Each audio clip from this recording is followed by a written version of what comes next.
Today I'm going to talk about using visualization to control your emotional state. The particular way of doing it I'll be going through works better than most because it focuses on using the connection between your body and your mind. By controlling both your thoughts and your body at once, you can influence their combined effect on your emotional state.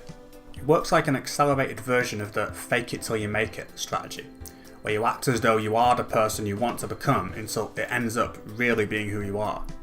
The reason this works is because by moving and behaving like the person you want to be, you also end up thinking like that type of person, and over an extended period of time this can rewire the emotional parts of your mind to make you feel increasingly connected to the person you have become. The problem with this method is that it's a long and arduous process which requires a massive amount of energy that you really want to be using in the most efficient way possible to do the things that are really important to you instead of trying to change yourself on an emotional level. The way to control your emotions faster and more effectively is to instead focus on acting and thinking like the person you were at your proudest moments. It works faster because it's far easier to understand the person you have already been when you're at your best than to try and understand a hypothetical new and improved version of yourself. You already have a strong emotional connection with the you of the past, and that's exactly what you'll need to bring those emotions with you into the future. So before you get started, the first goal is to get away from all outside distractions. Controlling your emotions requires you to go away inside your head for a while, and you can't do that while dealing with a sensory overload from the world around you.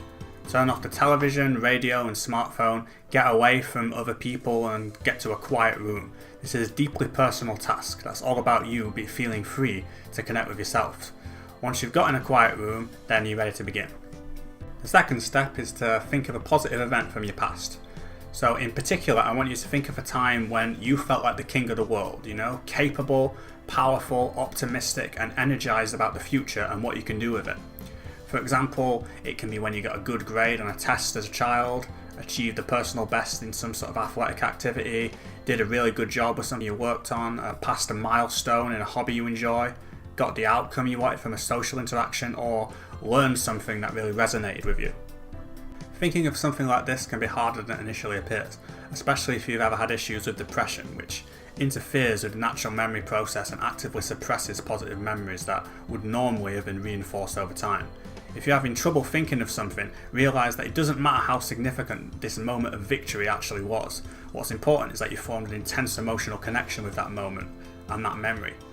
Don't judge that particular moment by what other people would think of it, or if anyone should consider it worth caring about. If it mattered to you, then it matters, period.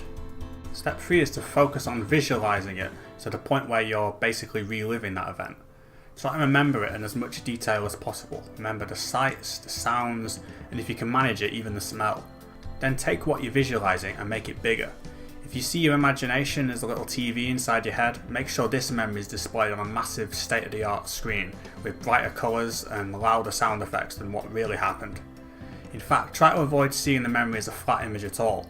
Spend all the time you need to focus on really being present in the memory to the point where you can even turn your head around and see the different parts of your visualised environment. The more intense the visualisation, the stronger the emotional effect.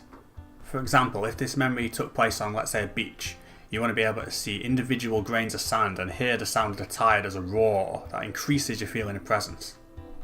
Step 4 is to concentrate on the physical sensations you experience at the time of the memory, as well as the incidental things you were doing with your body at that time. Place extra emphasis on remembering the way your triumphant emotions manifested themselves physically. Some people go lightheaded or feel slightly dizzy. Sometimes it feels like your chest has swelled up like a balloon. It can be tingling fingers or a rush of warmth to any part of your body. At the same time as focusing on the amped up version of your great memory, try to focus on the physical sensations by moving your body to return to the most powerful emotional state. If it was lightheadedness or tingling behind the back of the eyes, then you should tilt your head backwards slightly and relax all the muscles around the eyes as much as possible. If it was a feeling of an inflated chest, then literally inflate your chest by taking slow deep breaths.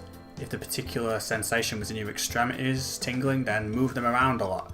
The idea of wildly making hand gestures to alter your state of mind can seem bizarre at first, but it's a fantastic way to re-establish your mind-body connection and use both your thoughts and physical feelings to control that emotional state. Remember that you need to keep doing this at the same time as maintaining your mental image, and take your time to get this part right. When I've used this technique, the physical engagement has been the one thing that makes the whole thing really come together to have an impact. Once you've gotten the hang of this process, You need to repeat it as often as you can in order to reinforce your chosen state of mind. All emotions caused by experiences gradually fade over time, returning you to your baseline mood. By continually repeating this practice to control your state of mind, you'll be able to form a strong habit of putting yourself in a powerful state. Over time, this habit will take less and less effort until it becomes automatic enough that your chosen state of mind is almost indistinguishable from your baseline state. Thanks for watching. I'm going to have a lot more videos around the theme of controlling your thoughts coming up soon, so if you like finding out about this topic in animated form, then don't forget to subscribe.